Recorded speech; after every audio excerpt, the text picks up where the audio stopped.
This year has been the most insane year of running ever, with world records seemingly being smashed on a weekly basis. And in this video, I'll reveal my top 5 athletes who dropped insane performances this year to get you hyped for 2024 and the Paris Olympics. But first, let's have a look at what you guys thought in the poll. And it's pretty clear that your pick for number 1 is unanimously in favor of one athlete, but we'll get to them at the end of the video.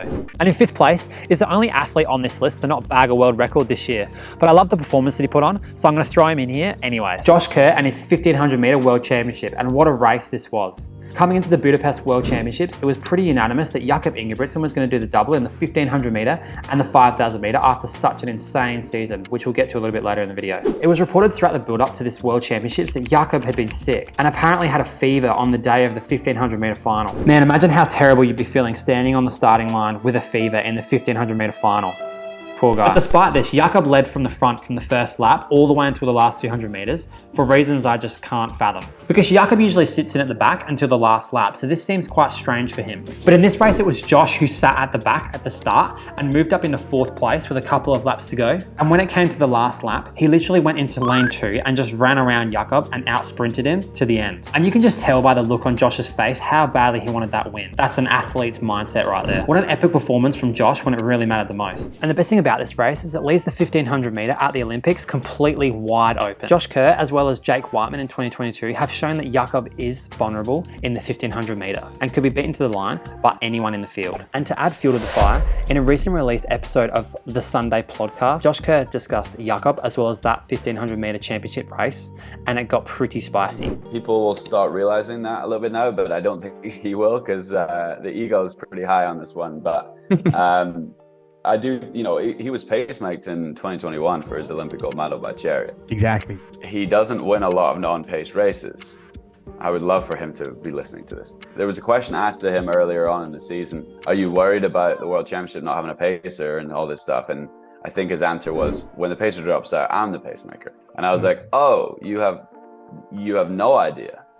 Is Josh playing mind games with Jakob here? Considering the current record between the two is 12-2 in favor of Jakob, it's hard to say that Jakob isn't the better runner in this. But that really doesn't matter when the World Championships come around. Anyone can win. But all I know is it's going to be a very exciting 3.5 minutes in Paris. Comment below who you guys think is going to win the 1500 meter final at the Olympics. And as Josh went on to say in that podcast, the 100 meter, the 1500 meter, and the marathon are the most anticipated races at the Olympics. And I absolutely agree. But let's have a look at the marathon. The women's marathon world record was in all honesty brutally destroyed in Berlin by Tigst Assefa. The previous world record was ran by Bridget Koskei in the 2019 Chicago Marathon, where she ran a time of 2 hours 14 and 4 seconds. But Tigst was not having a bar of it. In the 2023 Berlin Marathon, she cruised home to a 2 hour, 11 minute and 53 second marathon. Talk about overkill. Usually when you break a world record, you shave off a little bit at a time so that you can continue to get those world record bonuses, just like Armand Duplantis.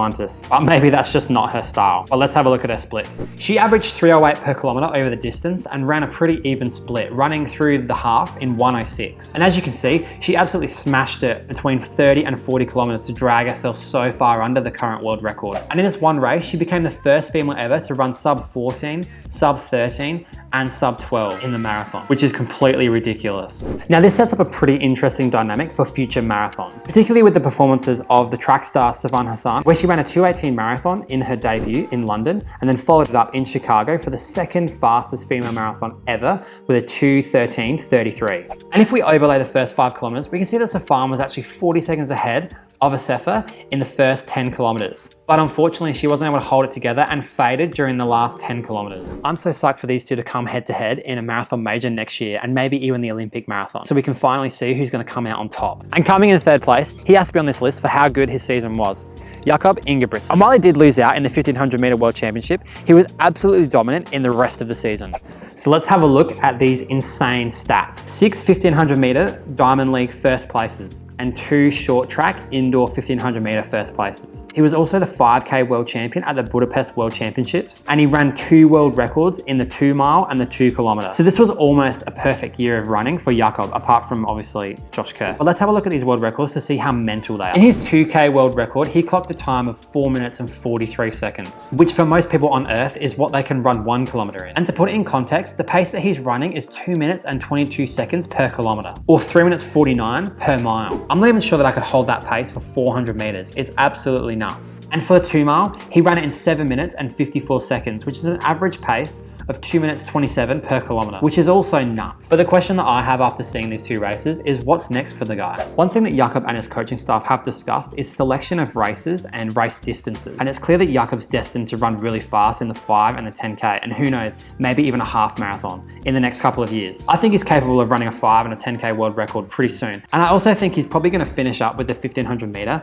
depending on how the 2024 season goes at the end of next year. That's just speculation on my behalf. But one thing that I do know for sure is that his track dominance is probably going to continue in the 2024 season. But speaking of track dominance, Faith Kipyegon is our 2nd place athlete on this list, and I'm surprised that you guys didn't put her higher in your poll. The standards in female running has been raced so far in 2023, and it's crazy to see that pretty much every world record has been smashed this year. And I'm pretty sure that Assefa and Kipyegon are inspiring many young female athletes all around the world to get out there and start smashing some race times. Faith has had a great season this year, having an almost flawless season of first places and absolutely dominating at the World Championships. This year, Faith was able to take the 1500 meter world record and the mile world record, and clocked an impressive 14:05 to win the 5000 meter World Championships in Budapest. That's 2:49 per kilometer pace, and once again in this video, I can't even hold that pace for 400 meters. And her mile pace?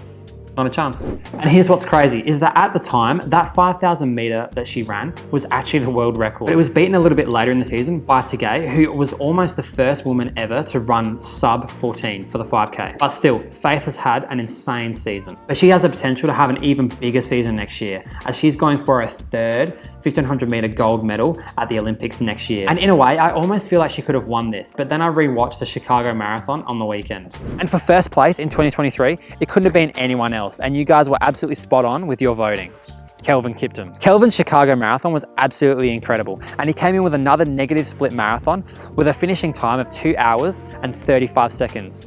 At only 23 years old. I think Kelvin is seriously redefining the conventional approach to elite level running at this distance at such a young age. Conventional pathways for the elites generally start on short track and cross-country races and gradually move through the distances to the marathon in their 30s. But not Kelvin, he's doing whatever he wants. How is he running so fast at such a young age over the marathon distance? Well, he has insane training volume, running up to 250 kilometers per week. And according to the internet, he's running a full marathon once or twice a week during his training cycles. And he's also meticulous with his pacing strategies during his marathons. Let's have a look. Here's a graph of his 5K splits during the Chicago Marathon. And as you can see, he puts his foot down at the 30 kilometer mark to drop himself 30 seconds under that world record pace. I don't know if anyone else can manage this pace at the end of a race like Kelvin. Not even the great Eliud Kipchoge. And this really does raise questions about the Olympic marathon next year, as Eliud has been so dominant in the last 2. But in 2024 in Paris, Kelvin will be ready to run really fast. And can Eliud match him? I have my doubts. But one thing that I'm definitely sure of is that Kenya is getting another gold medal in the marathon next year. Now, if you want to see why Kelvin is so fast, then you have to click on this video and watch this one next.